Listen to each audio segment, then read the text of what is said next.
para magkaroon ka ng pork barrel.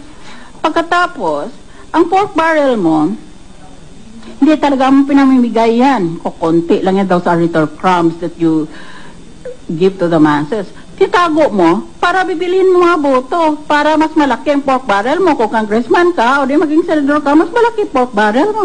So in effect, that becomes a raison d'etre. The reason for being of the legislator is so that he can avail himself of the pork barrel, which has nothing to do with legislation. When I was a new senator, I was so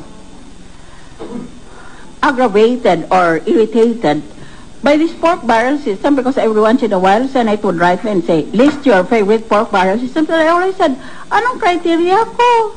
It's not an intelligent process. It is so unintelligent. List your pork barrel project. Paano ko malaman? Sana meron kaming listahan. Here are the priority depressed areas.